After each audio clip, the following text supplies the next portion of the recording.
4 o'clock. We will now call to order the Joliet Township regular board meeting on today, Tuesday, June 23rd, 2026, 4 p.m. All stand. Pledge allegiance To the flag of the United States of America and to the republic for which it stands, one nation, under God, indivisible, with liberty and justice for all. Begin. Madam Clerk, if you can please call the roll. Trustee Adamowski. Trustee Adamowski. Are you present? Okay. Trustee Vivian. Here. Trustee Gavin. Here. Trustee Washington. Here. Supervisor Guerrero. Here. We have a quorum. Thank you. So we'll begin with the first two items on our agenda, which are approval of minutes. We've got 2 minutes to approve on this occasion. The first is the minutes of the regular town board meeting on May 19th, 2026. Is there a motion and a second to approve? So moved. Second. Madam Clerk? Trustee Gavin. Aye. Trustee Washington. Aye. Trustee Adamowski. Aye. Trustee Vivian. Aye. Supervisor Guerrero. Aye. Motion carried. Thank you. And next is the approval of the minutes of the special town board meeting, which was held on May 26th. This was the only agenda item for the History on Wheels asphalt contract. So is there a motion and a second to approve the minutes of this special town meeting? So moved. Second. Madam Clerk? Trustee Washington. Aye. Trustee Gavin. Aye. Trustee Adamowski. Aye. Trustee Vivian. Aye. Supervisor Guerrero. Aye. Motion carried. We'll now enter public comments. This would be the time for any members of the public who would like to speak before the board. Now would be the time to do so.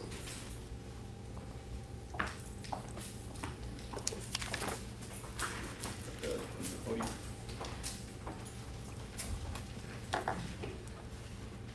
Good afternoon, Supervisor Guerrero, trustees, fellow citizens of Joliet Township. My name is Kevin Brasky.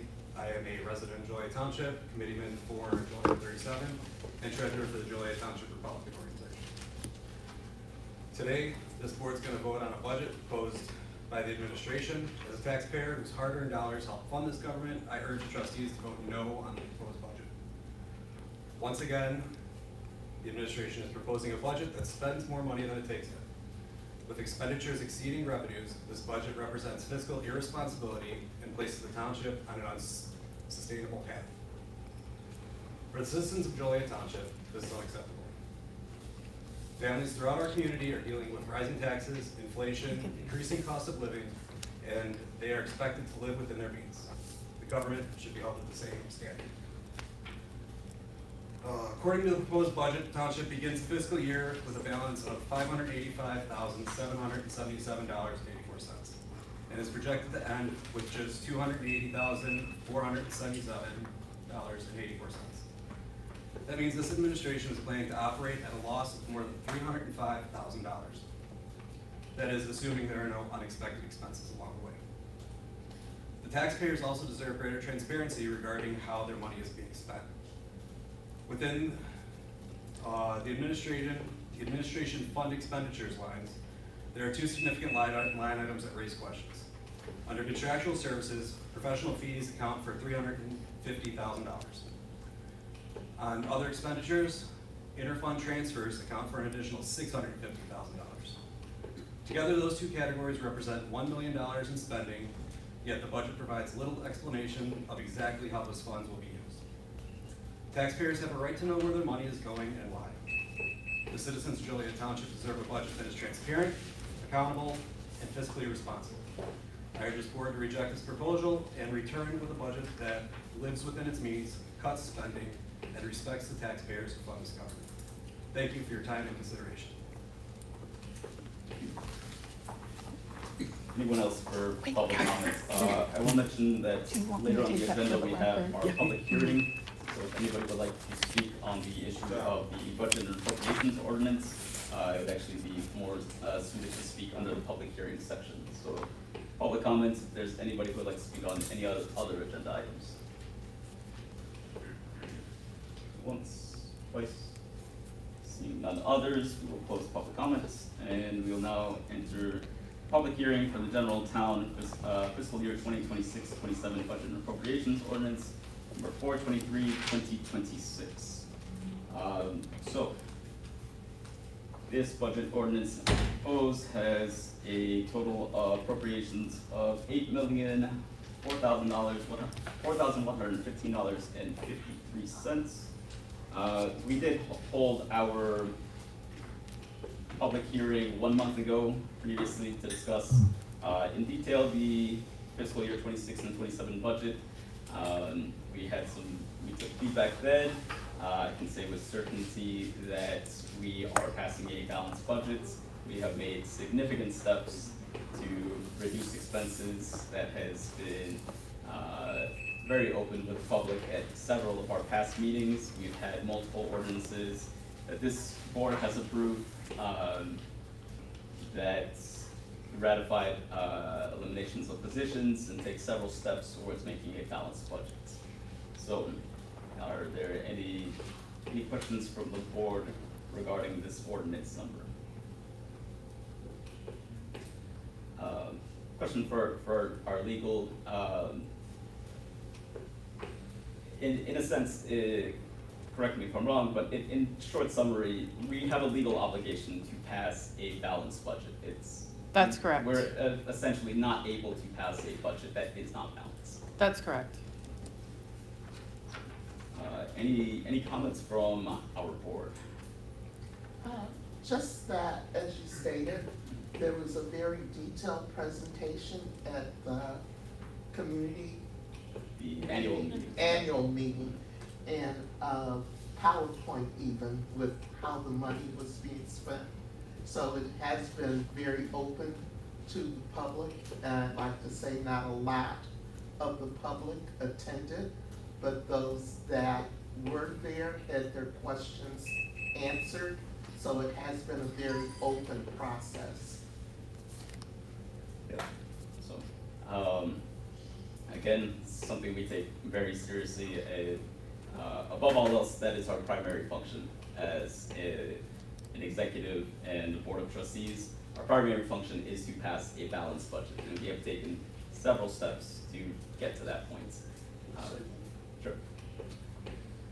This is my 5th budget that I've had to stand in front of as a trustee. So I was a trustee before. By statute, you cannot pass a budget in this state that is not balanced. We don't print money like the federal government. All our revenues predicated on you taxpayer. I have one rule as a trustee, is to be a good steward of your money, because I'm one of those taxpayers. We went through a lot of pain with what we had to do the last 6 months. It's not fun when you have to tell somebody they don't have a job, but that's what we had to do. Because of that, this budget is balanced by law. Law doesn't allow you to do anything else. It can't be 1 penny over. You cannot be over your skis. You can only spend what you have coming in. And because of us being able to levy, our levy is less than what we're allowed to spend. That means we didn't spend everything that we could, being a good steward of your money. But we had to take some actions. If you read our ordinances that we passed, they're very specific in what we had to do. That's no fun, we have to do that. But this budget is balanced by law.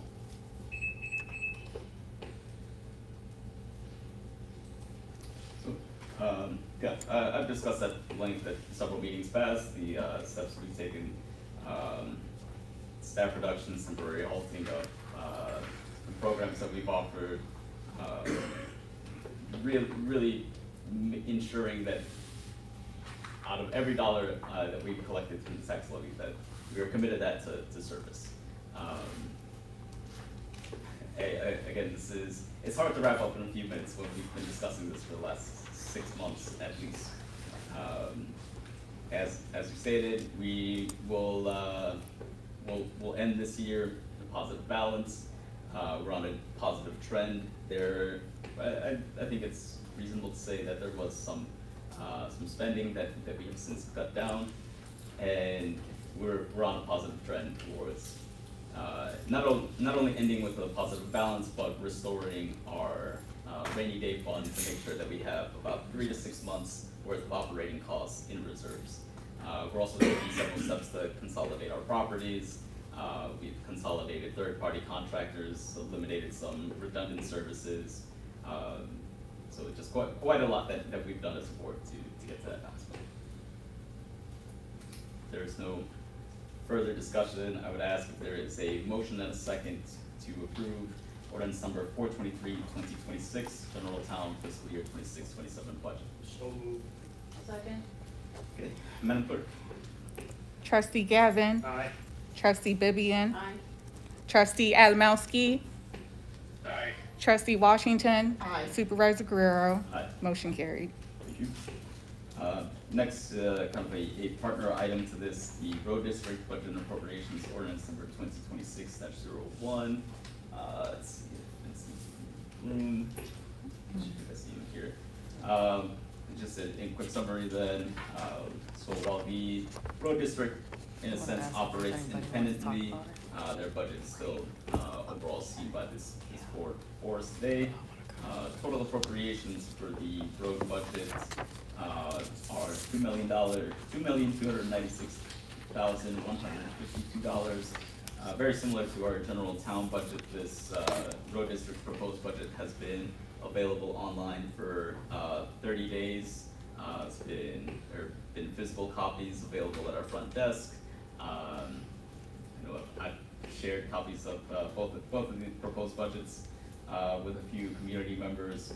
So it has been publicly available for review. And likewise, I mean, I would say I think Vince has been a good steward of the tax levy. So I would ask if there is a motion and a second. Supervisor, did you want to ask if anybody had a statement that they wanted to make before you Oh, call a yes, motion yes, in a I'm second? Sorry, yes. Yes, as a public hearing, yes, now would be the appropriate time, if anybody would like to comment on the road district fiscal year 26-27 budget and appropriations ordinance. Once, twice, seeing none. Now I'll ask the board, if there is a motion and a second to approve the road district for fiscal year 26-27 budget and appropriations ordinance. So moved. Second. Okay, Madam Clerk? Trustee Gavin, Aye. trustee Vivian, Aye. trustee Adamowski, Aye. trustee Washington, Aye. supervisor Guerrero, Aye. motion carried.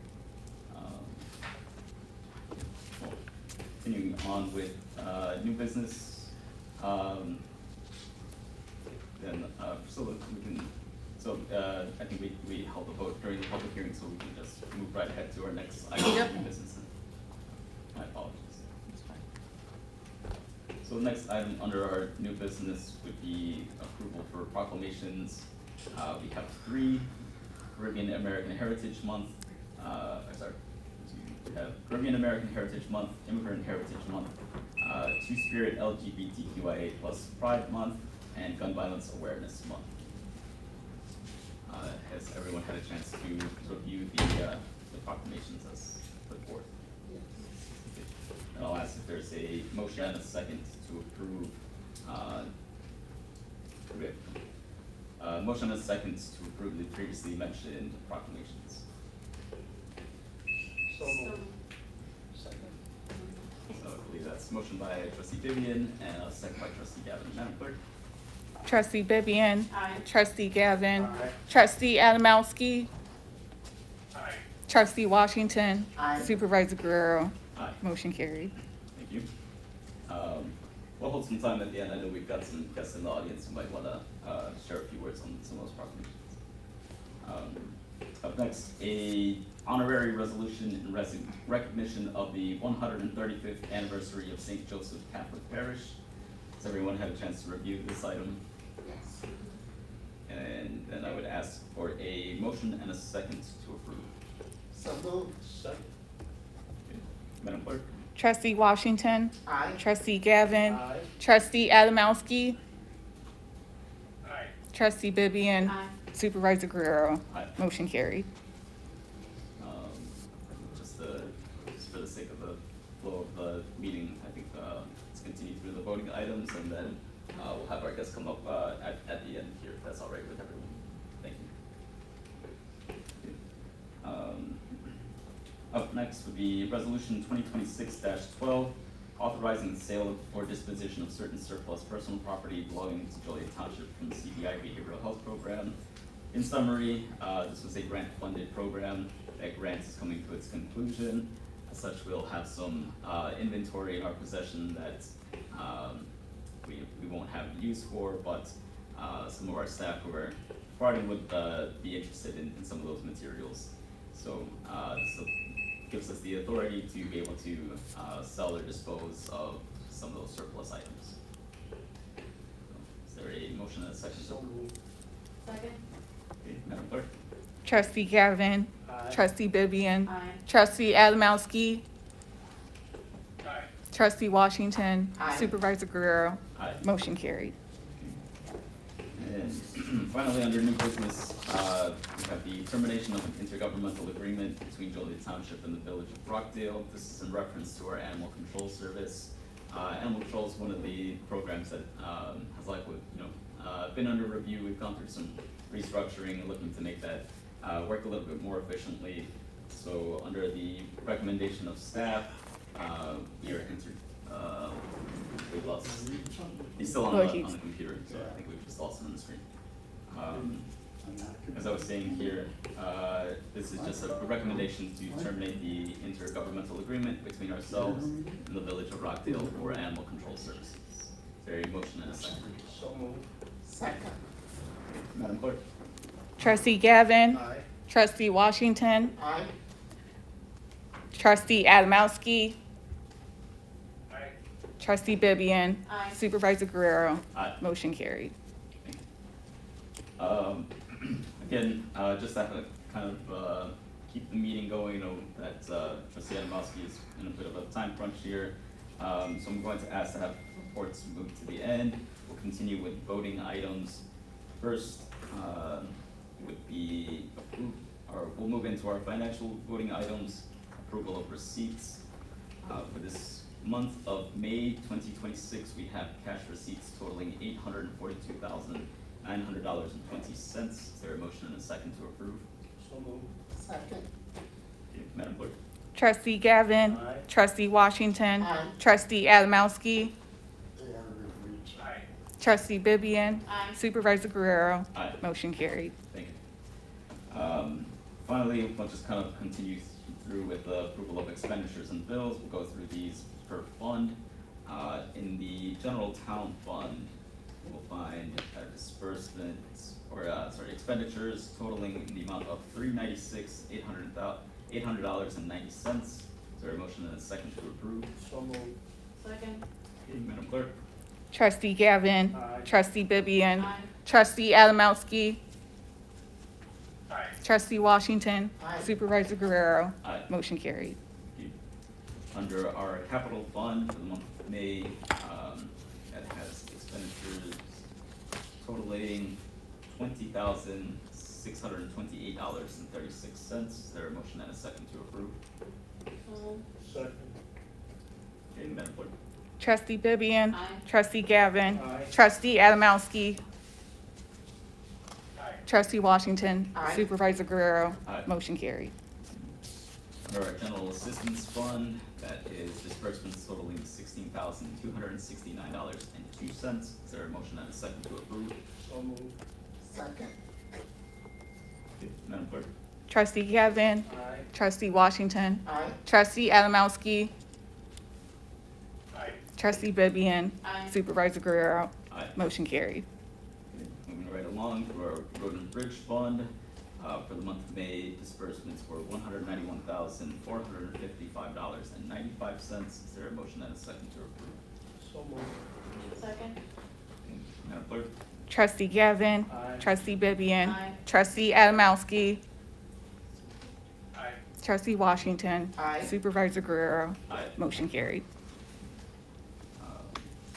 Continuing on, almost done here, Animal Control Fund for the month of May had disbursements totaling $70,405.87. Is there a motion and a second to approve? So moved. Okay, Madam Clerk? Trustee Washington. Aye. Trustee Gavin. Aye. Trustee Adamowski. Aye. Trustee Vivian. Aye. Supervisor Guerrero. Aye. Motion carried. And finally, in our senior fund, this one is usually low because these payments tend to go out in bursts. So for the month of May, we only had $10.12 in disbursements for the senior fund. So is there a motion and a second to approve? So moved. Second. Okay, Madam Clerk? Trustee Gavin. Aye. Trustee Washington. Aye. Trustee Adamowski. Aye. Trustee Vivian. Aye. Supervisor Guerrero. Aye. Motion carried. Okay, so that brings us through all of our voting items. We'll move backwards a little bit here on the agenda and return to reports. We'll call all of our staff here to give reports in their respective departments. Lead Transportation Coordinator Leo Haro.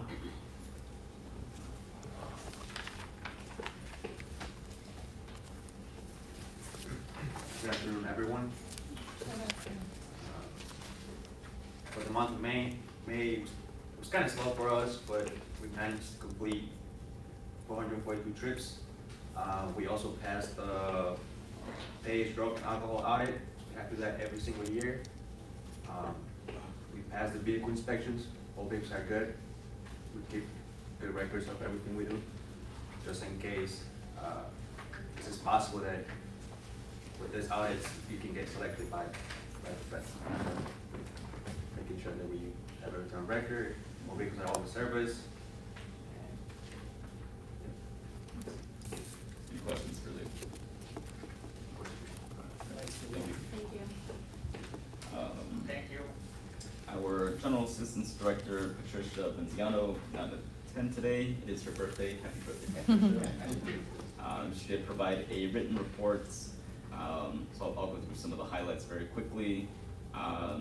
General Assistance yearly activity sets for the last 12 months, 2,863 total of different cases that we've attended for the last 12 months to date. A monthly request for assistance totaling in about 106 different requests. We've done a total of 38 hours across our community work program and job search training. Quite a few more emergency assistance cases. Breakdown of kind of what those cases were for the last month is included in the board packets. Any questions regarding our general assistance for the month? And we do have, yes. How many cases you say were for the year so far? Year to date, 2,863. Thank you. So, next we'll have our Animal Control Director, Whitney McGill.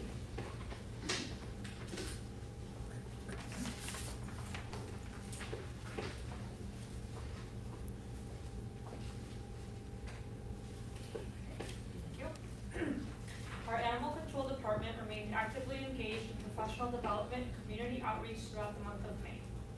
Staff participated in a safety training session conducted by TORMA, which focused on workplace safety practices.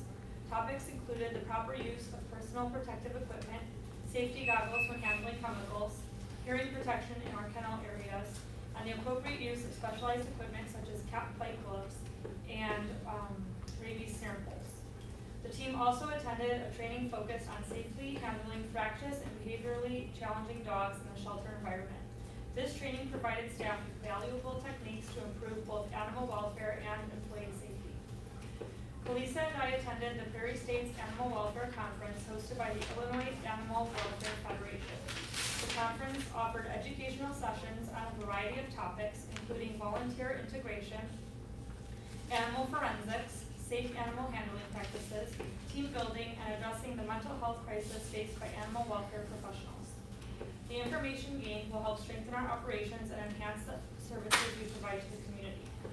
On May 13th, staff attended the St. Pat's neighborhood meeting where we provided residents with an overview of animal control services and discussed situations in which community members should contact animal control for assistance.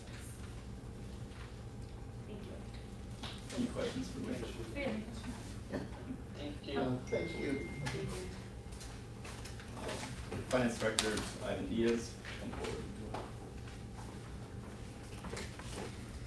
How's everybody doing? Okay. So, late in the month, I'll just go over what's most recent of mine.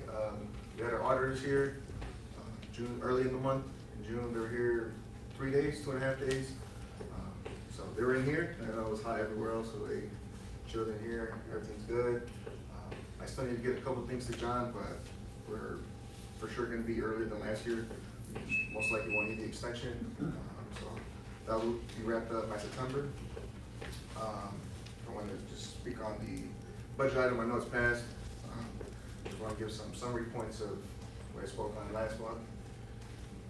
We did drop overall appropriations by over $1.5 million compared to last year's budget, so we are decreasing spending. Two of those funds, one is a grant fund for, we have 2 grant contracts right now, that gets entirely reimbursed. I think it's around $700,000, I don't know the exact, I didn't print it out in front of you, it's around $700,000 gets fully reimbursed for the grants. And then for flexibility, we have a capital fund. Obviously this building is a little old, we just have the flexibility if we do fund the building, it's there. For the past couple of years, it hasn't been spent, but it's on the budget appropriation, so it's around $2 million that will only get spent if we find a need for it. Usually it doesn't.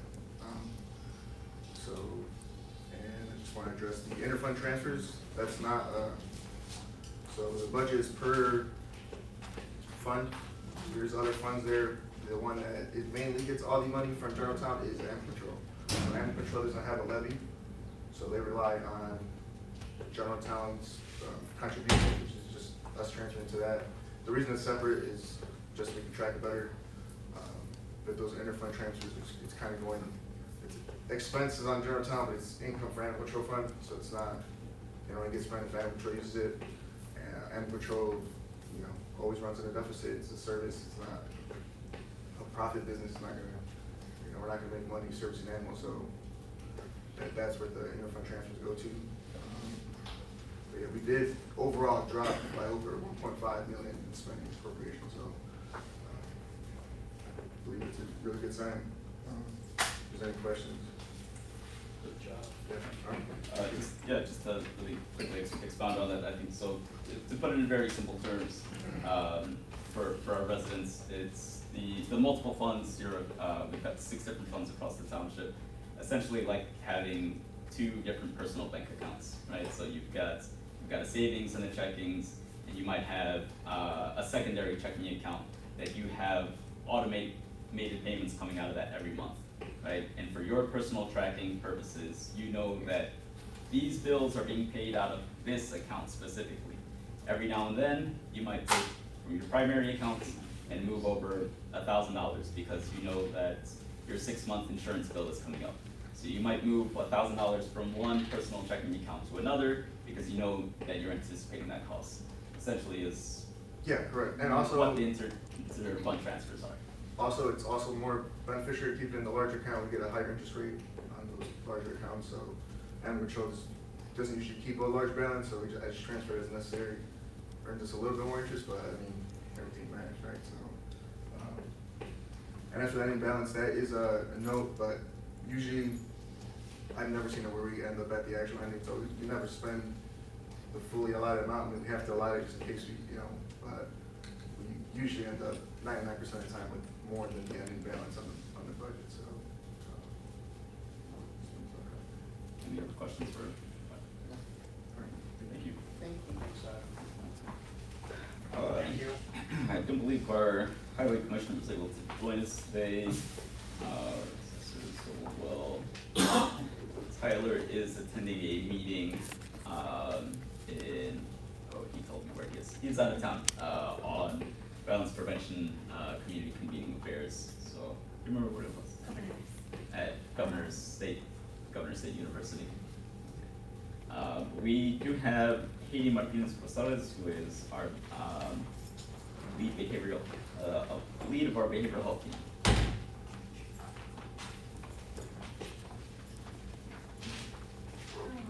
Hello, everyone. So as the Community Violence Intervention Behavioral Health Program concludes due to discontinuation of state funding, I did want to go ahead and highlight some of the things that behavioral health has done for the community. So we have served 150 individuals, completed 121 trauma screenings, provided psych education to 66 individuals, delivered therapeutic services to 53 individuals, and connected 12 individuals to additional community resources through service linkage. Myself and Lorena were able to provide trauma-focused cognitive behavioral therapy and eye movement desensitization and reprocessing therapy, all evidence-based, right, and direct services. The program was able to access behavioral health care through school partnerships, community outreach, bilingual services, and trauma-focused groups. One thing that we used to reduce barriers for treatment was providing the services in Spanish, flexible scheduling, so we were here late evenings and Saturdays and Sundays to support as well. And we are currently focused on successfully closing services and completing treatment goals with active clients to make sure that the care that they need is given. Any questions? Thank you for your work. Thank you. We've got Mr. Jeff Wallace, our senior liaison, would like to give your report. We're all signed up for the special St. Joe State Friday in August. I'll remind you in July and August.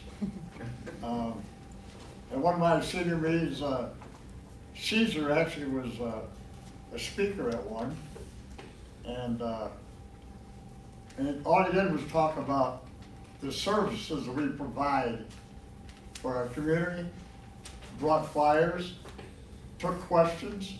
Really, he talked at length. Everybody was impressed. So, thank you, Caesar.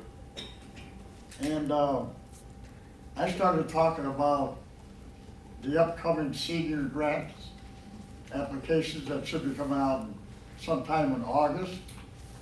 You guys will vote for them in September, and the checks will probably go out in October, I think, something like that.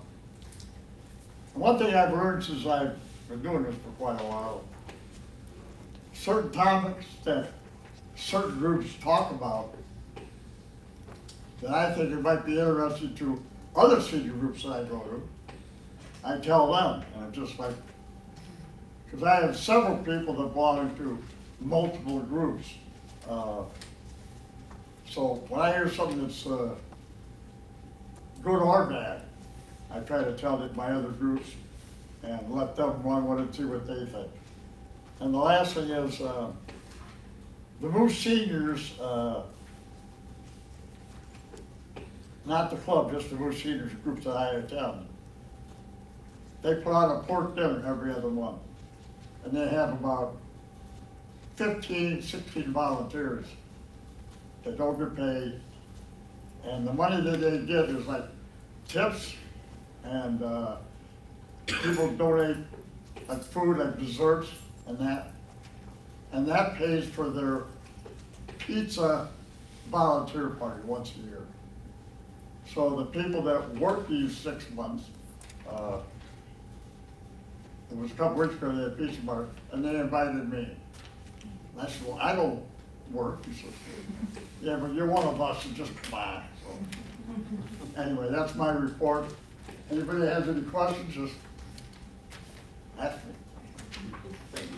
Oh, before you get into this proclamation with Rich, or resolution, whatever you're talking about, he also mentioned to me last Wednesday that his senior group this year is 70 years old.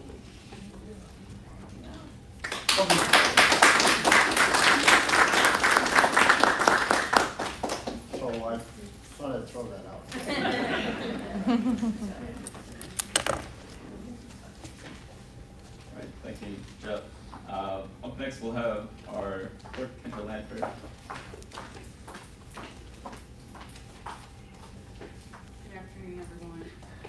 So in May was the bid opening on the 13th, and then the regular board meeting on the 19th, and then the special board meeting on the 26th. Most of my time has been spent on preparing for those meetings, and then ensuring that the legal notices were published for the May bid opening and the special meeting, as well as today's public hearings. And then also, the last thing I wanted to just mention, the last month's meeting, so I filed the advisory question resolution to the county clerk's office on May 20th. So, to follow up on that those are filed, so that they'll get on the ballot for November, the advisory questions that the electors wanted in the annual town meeting. Those are filed. Any questions? Thank you.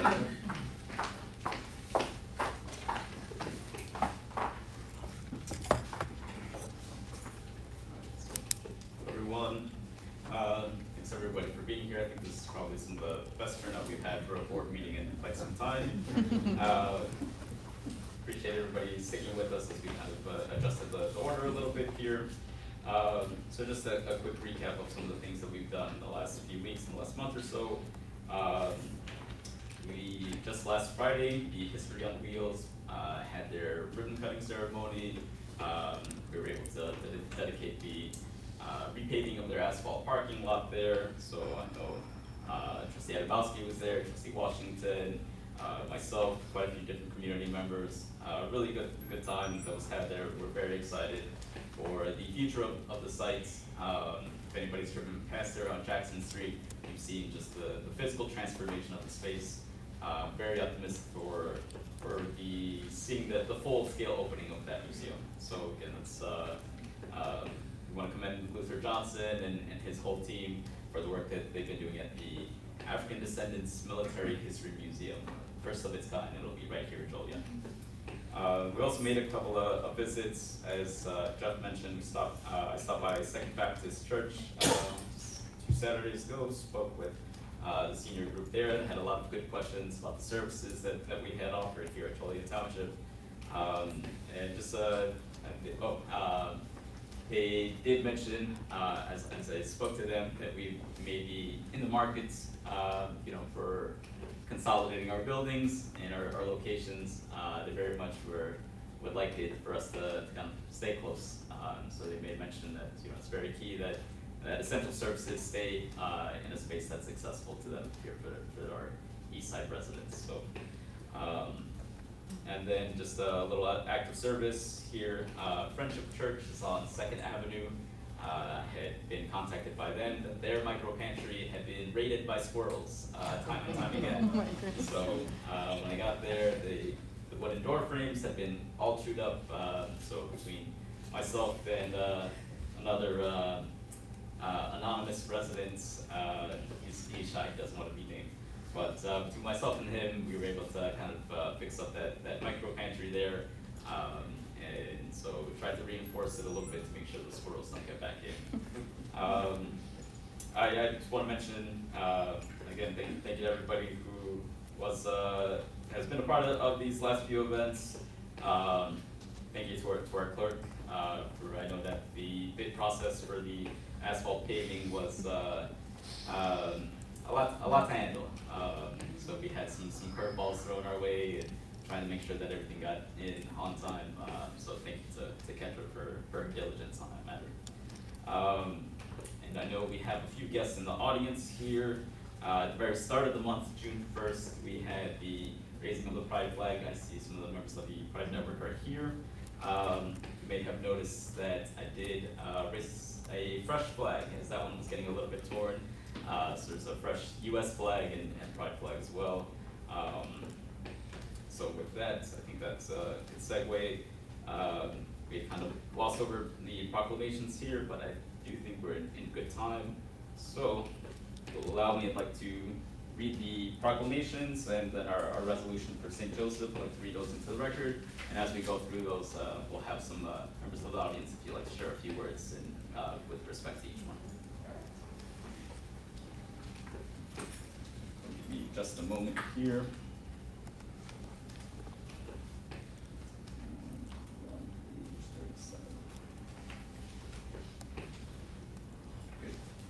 So Proclamation, Caribbean American Heritage Month. Whereas the month of June is nationally recognized Caribbean American Heritage Month, time to honor the rich histories, cultures, and traditions of the Caribbean and to recognize the enduring contributions of Caribbean communities to our nation and society.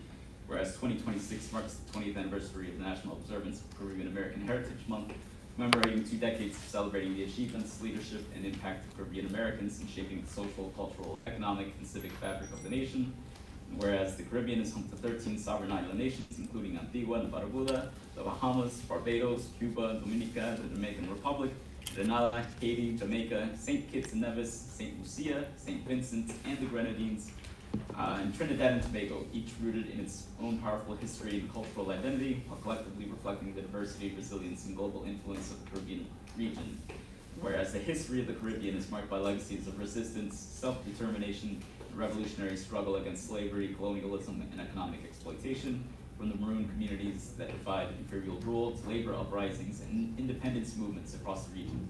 Caribbean people have consistently fought for freedom and justice, whereas the Caribbean has produced visionary leaders whose courage and commitment challenged oppression, including Toussaint Louverture of Haiti, whose leadership in the Haitian Revolution helped pave the way for the establishment of Haiti as the first independent Black country in the Western Hemisphere, and as the first sovereign nation in the Caribbean to emerge from a successful slave revolt. Marcus Garvey of Jamaica, whose advocacy for Black pride, Pan-African unity, and self-reliance transformed political consciousness across the African diaspora, and Elma Francois of Trinidad and Tobago, whose fearless organizing advanced labor rights, anti-colonial resistance, and the empowerment of working people. Whereas the enduring legacies of these leaders and movements and the people of the Caribbean continue to inspire to shape contemporary struggles for democracy, human rights, and national sovereignty, now therefore be it proclaimed, the Joliet Township Government Board hereby recognizes June 2026 as Caribbean American Heritage Month and encourages all residents to celebrate the remarkable history, vibrant cultures, and lasting contributions of Caribbean Americans to our community, our states, and our nation, adopted this 23rd day of June 2026. We've got a few more of these here, so we'll just continue right along. Immigrant Heritage Month 2026. Whereas the month of June is recognized nationally as Immigrant Heritage Month, time to honor the histories, culture, resilience, and contributions of immigrants, refugees, asylum seekers, and their descendants who have helped shape the United States.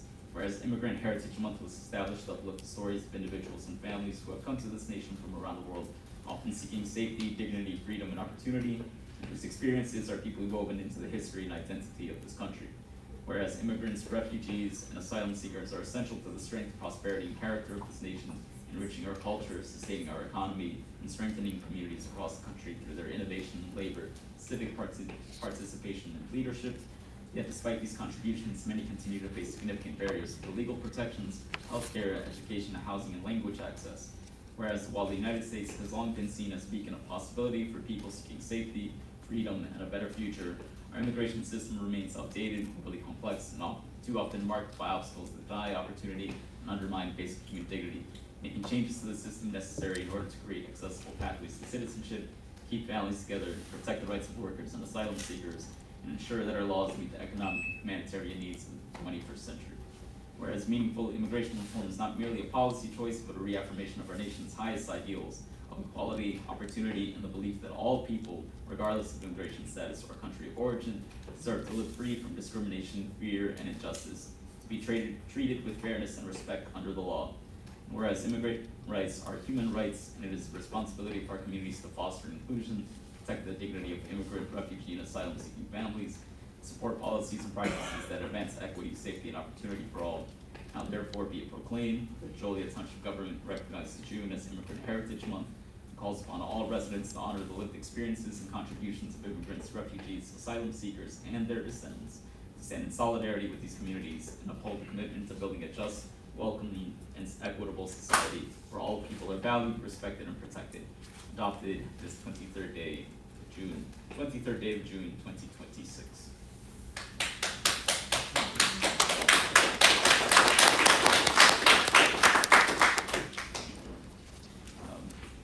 Continue on with our next proclamation, Two-Spirit LGBTQIA plus Pride Month 2026.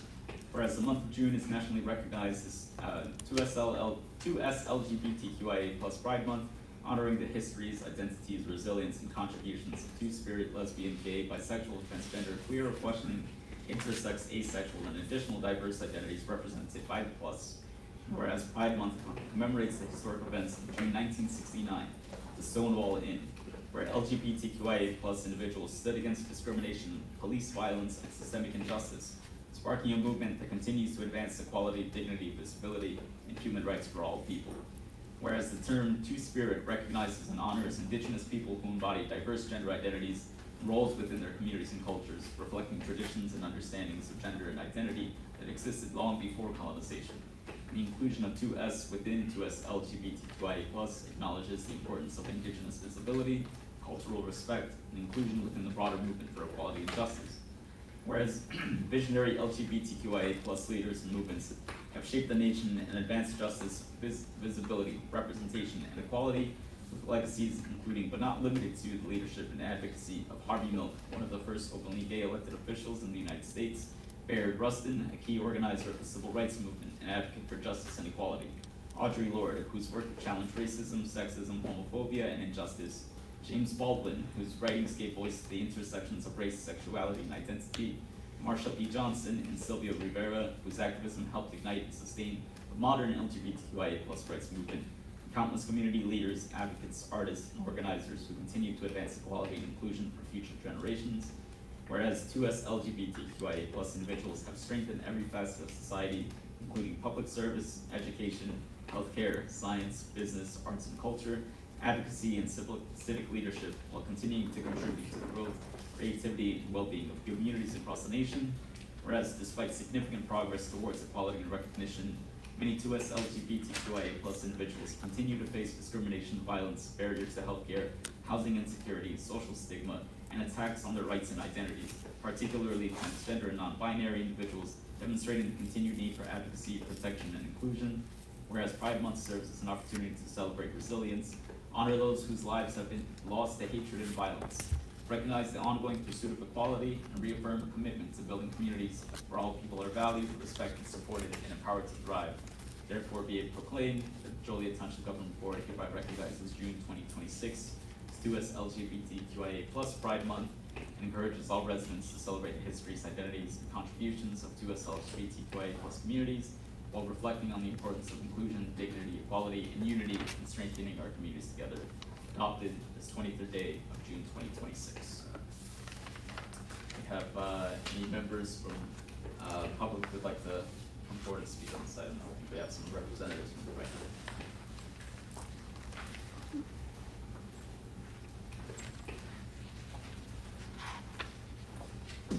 I wasn't sure if they were following me or not. I thought I was going to be here alone.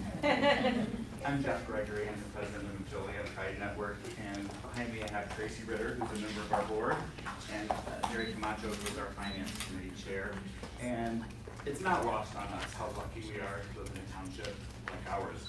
And I think if you listen to the proclamations that pass, that tells you quite a bit about where we live, right? Who we look at as special, who we look at that needs protection and love. So our organization is actually 20 years old. It went dormant for a little while, and then this group took over in 2019, and we are providing about 8 activities a month that we either fund or sponsor, so that people can just have a place to go when they don't know or have any other option. Most of our events are targeted toward people 18 plus, but as I say that, this weekend at the Joliet Historical Museum, we have our 5th annual Queer Youth Prom. So if you know anyone in your family or network that are 13 to 18 years old and maybe didn't feel comfortable going to their prom, or just want to go to another one that's pretty cool, they can certainly come to ours. Tickets are $10, but if they don't have $10, then they can just come in, right? So they can, registration is available at the door, or it's on our website at jolietpridenetwork.org or our Facebook page. But again, the support that we've received from the township has just been exceptional, right? There are 2 pride flags flying in downtown Joliet. One is at the county building and one is here. And there's one noticeably absent, but that's okay too, right? Because we appreciate the love and respect and support where we get it, and we will never take it for granted. So on behalf of all of Joliet Pride Network and our involved participants and citizens, we want to say thank you to each of you for all your support, and it's never lost on us that it's a gift from all of you. Thank you so much.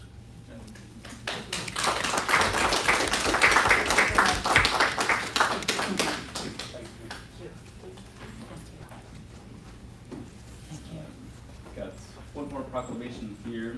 We do have somebody for Immigrant Heritage Month, the Oh, Spanish did community. we get it? Well, it's a little hard to see from here. No. Does somebody- She's right in front of you. Thank you.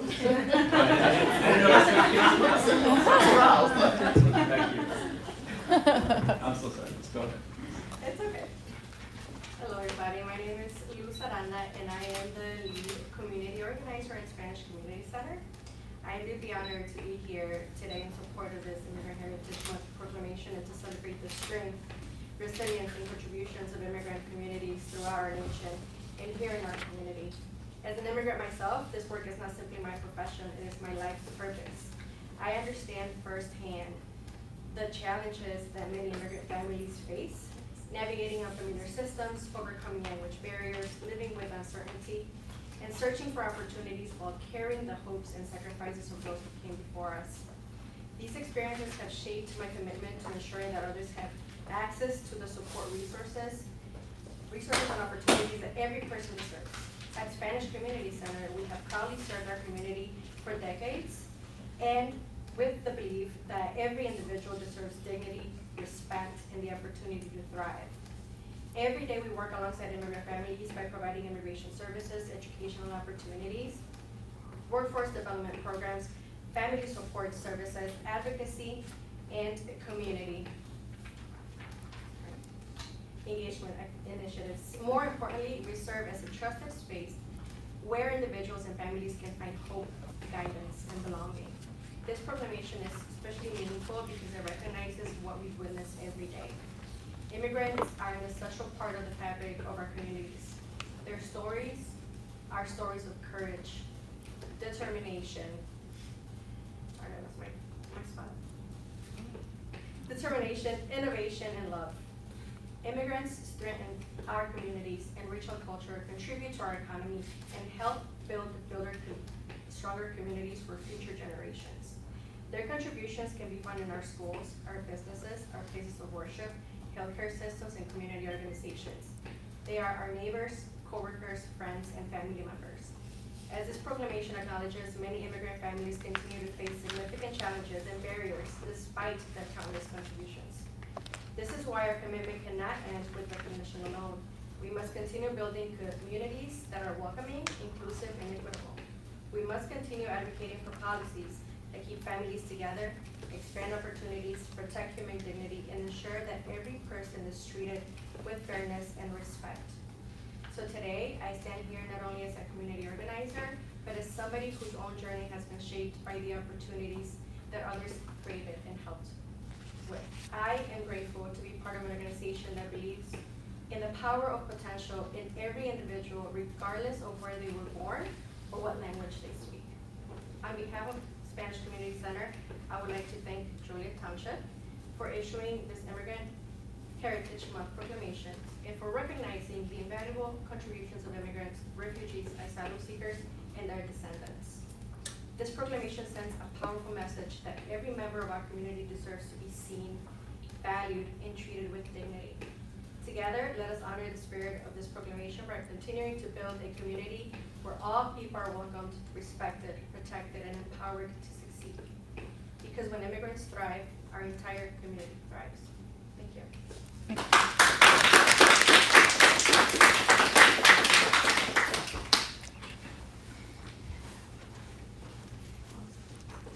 I'm so sorry again. Thank you. Got one more proclamation here, and this is for recognition of Gun Violence Awareness Month 2026.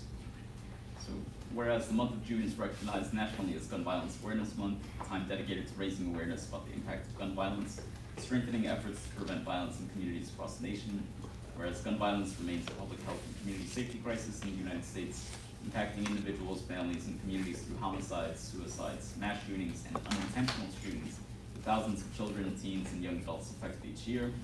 Whereas in honor of the life of 50-year-old Hadia Pendleton, who was tragically killed in a shooting in Illinois, the Wear Orange movement was established to commemorate her life and has since become a nationally recognized symbol of remembrance, advocacy, and action for gun violence awareness and prevention efforts. Whereas communities across the nation continue to experience the devastating effects of gun violence, reinforcing the urgent need for effective prevention and intervention strategies, as well as sustained investments in community safety and support services. Whereas Joliet Township government remains steadfast in its commitment to reducing gun violence, supporting those affected by it through investing in community-based solutions, advancing healing-centered and trauma-informed approaches, and addressing the systemic inequities and root causes that allow violence to persist. Whereas as part of this commitment, Joliet Township government has dispersed more than $50,000 in direct assistance to families impacted by gun violence through the Community Violence Intervention Program thus far this year, helping to support recovery, stability, and healing in the aftermath of tragedies. And whereas through collective action, accountability, and sustained investment in safer and healthier communities, together we can build a future in which gun violence is not accepted as inevitable, but recognized as preventable, where every resident has the opportunity to live and thrive in safety, dignity, and peace. Now therefore be it proclaimed that the Joliet Township Government Board hereby recognizes June 2026 as Gun Violence Awareness Month, and encourages all residents to observe Wear Orange Day, Wear Orange Weekend, in honor of victims and survivors of gun violence, and support of efforts to end gun violence in our communities, adopted this 23rd day of June 2026. So I know we did have some staff members here on June 5th who joined us in wearing orange for Wear Orange Day. We believe we have some speakers in the audience who'd like to share a few remarks.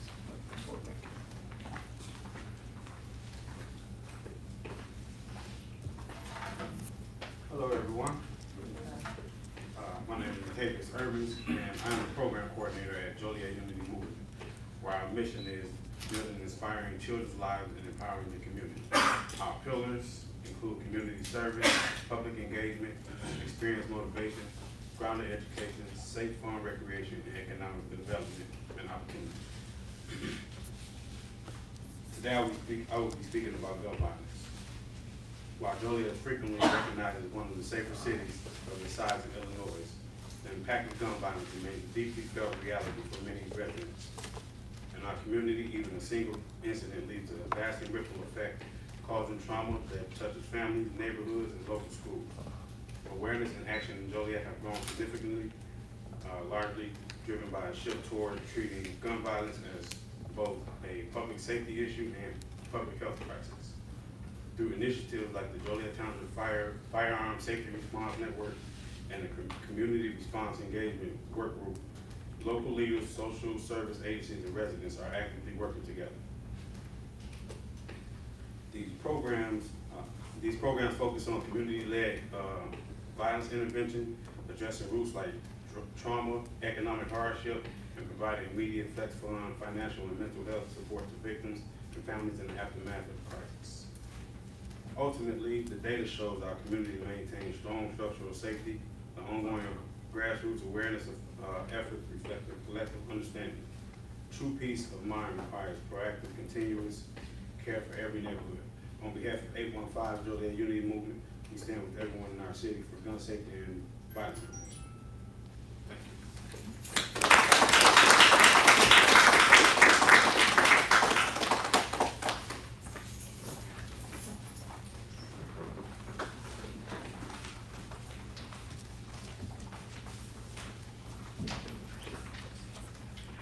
Good evening, ladies and gentlemen. Good evening. Thank you. Supervisors, trustees. My name is Bishop Dr. Stephen Evans. I am the Participant Services Supervisor at Illinois Youth and Family Services.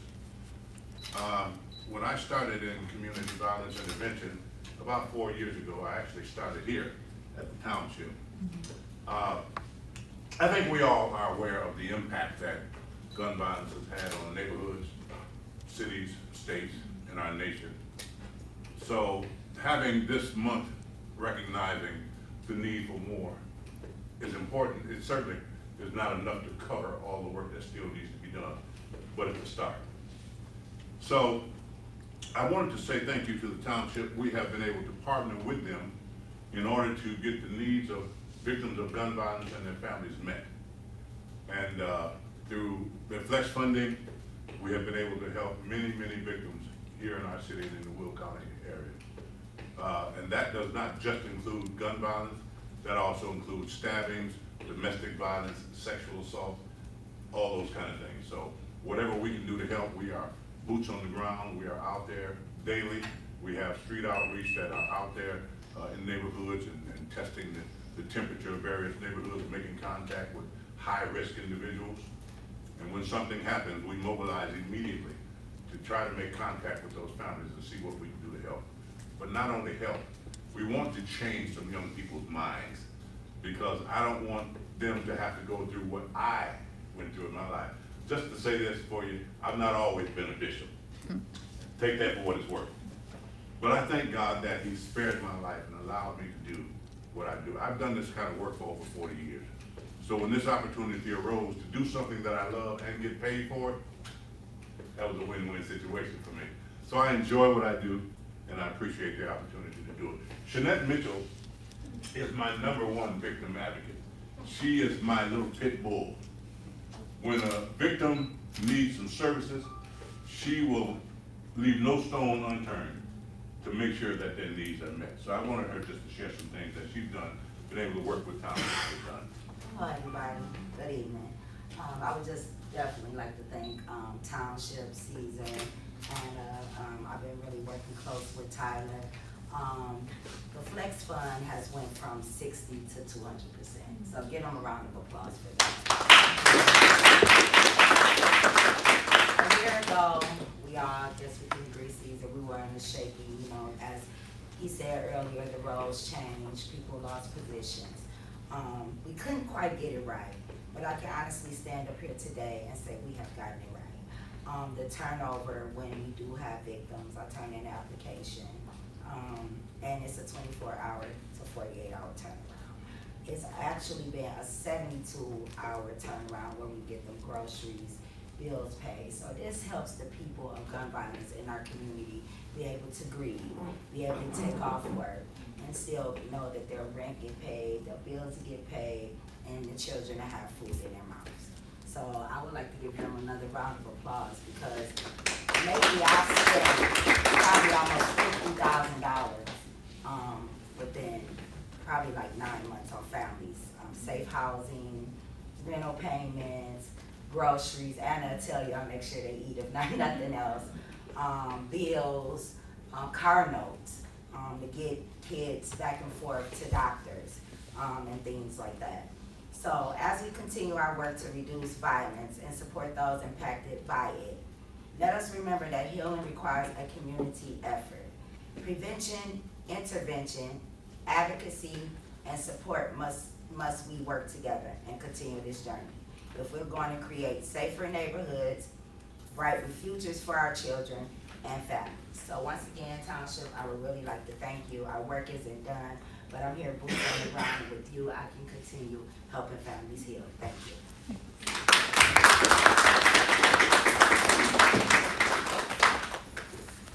Thank you.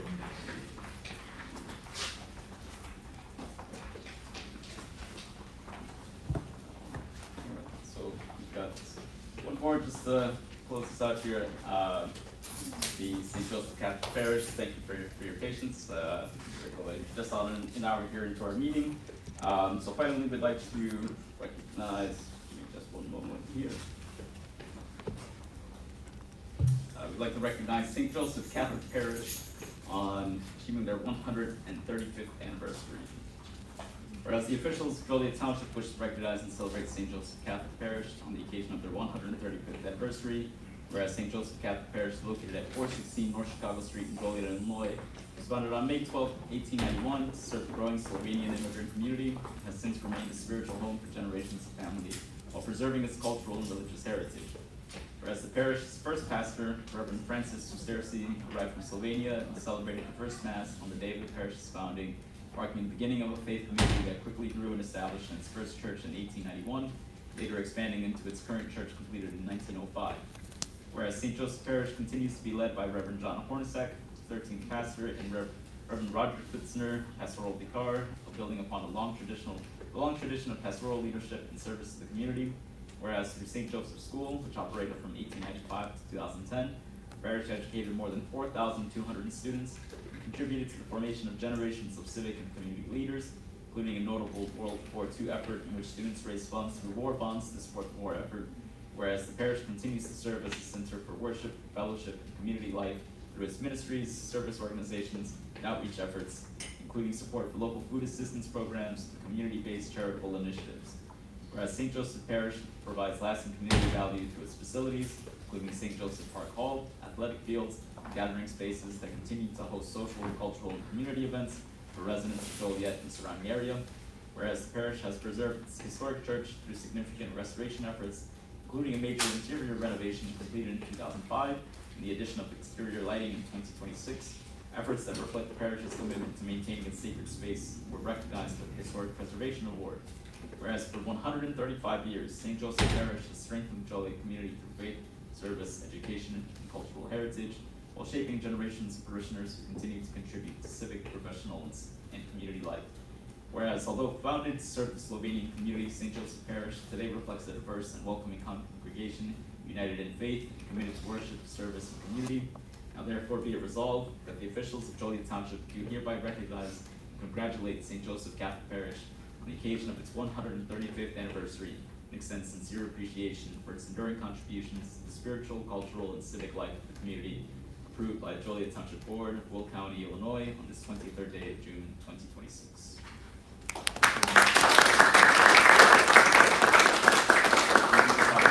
Listeners would like to share a few words. The church is beautiful.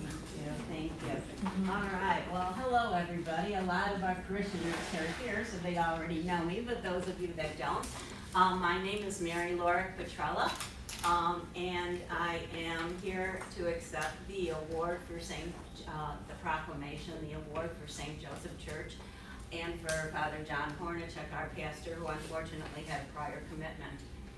I was given this privilege because not only have I been involved with the church since birth, my great-grandfather was a founding member of the church. If you go up in the bell tower, his name, Peter Regina, is on the bells. And I was part of the 135th anniversary celebration committee this year, which, by the way, we are continuing our 135th celebration this Sunday at St. Joe's Park from noon to 10. We will have games, bingo, bands, food. Everyone is welcome, so please come to St. Joe's Park on Rainier and Theodore this Sunday. Again, I just want to thank the Joliet Township for this proclamation. Our parishioners and Father Hornacek were very proud and very excited about this proclamation. Obviously, Mr. Guerrero told you that our church was established in May 12, 1891, 135 years ago.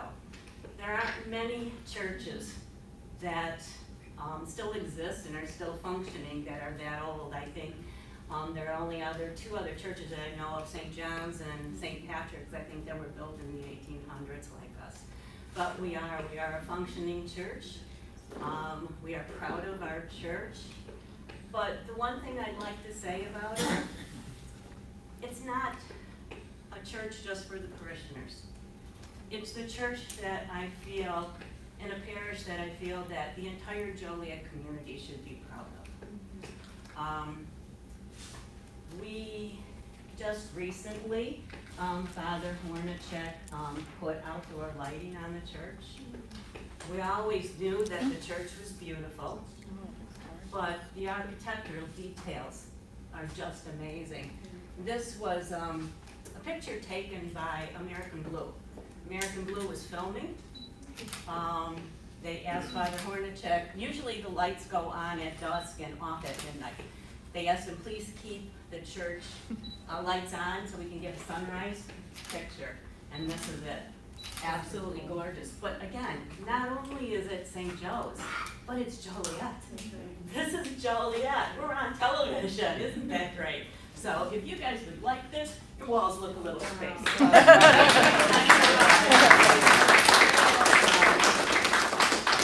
Just a couple of other things that I say.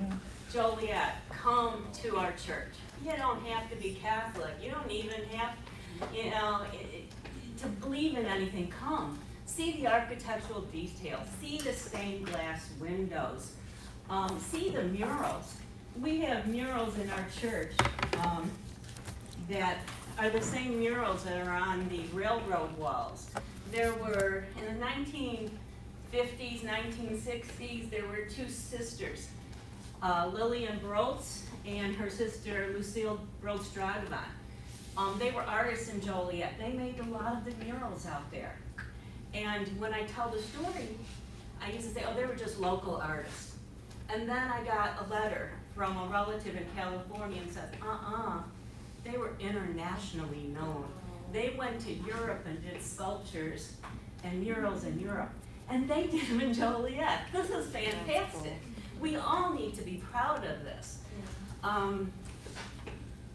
One of the other stories that I tell is, and not everybody knows this, St. Joe's Park on the corner of Rainer and Theodore has baseball diamonds. Been there since the 1939, 1940.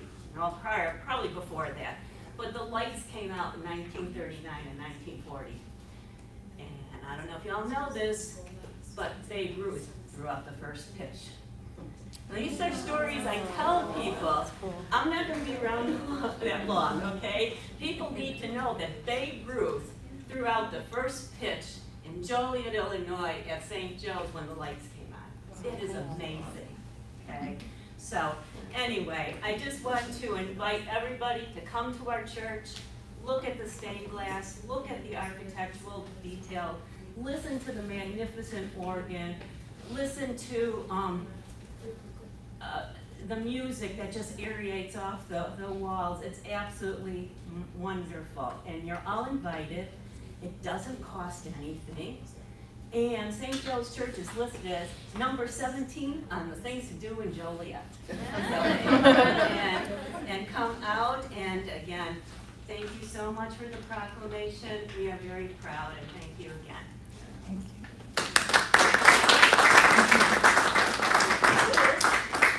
Present you with. Thank you. But, I don't know, is anybody else gonna come up here and talk? Because otherwise I want all of your parishioners to come up here and take a picture. Come on. Come on up there. Oh. And the trustees want to be the 125th anniversary book. I would personally like to thank the township also for their support of our senior group. That's how we're tracking about in the township. For the last 7 years, I've been a senior, and being able to be the president of our seniors, and got to know Jeff quite well. In fact, Jeff is a member of our senior group, even though he is not an official parishioner. He, like Mary said, is all welcome here. But Jeff has been very much involved with our group. We've had as many as 100, I think 103 seniors at our luncheons, steak fries, and dinners and meetings. And we continue to thrive, and it's because of the support we get from Caesar and the board members and everybody that helps support our senior group, and we really appreciate it. And it's been very nice to be supported and being able to still meet and get together every month. Thanks, Jeff. I have to say, I did not grow up in Joliet.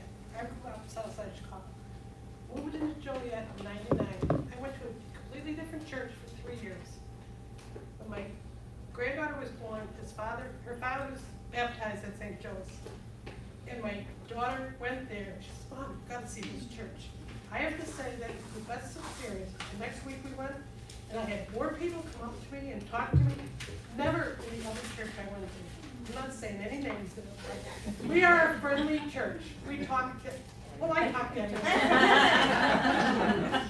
I'm a lifelong parishioner. Now, I want to give those that are coming to the steak fry a little bit of directions. Okay?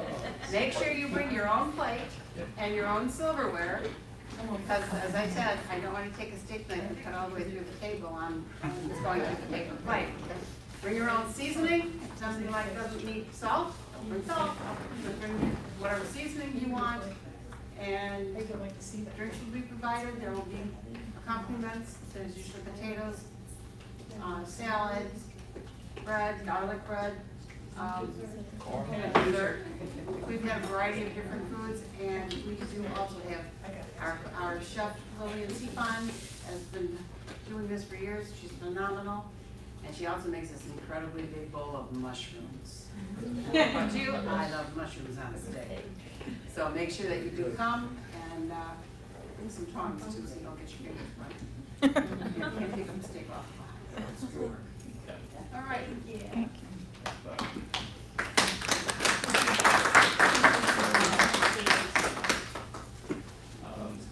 So with that, we did finish up our voting items under the public portion of the meeting.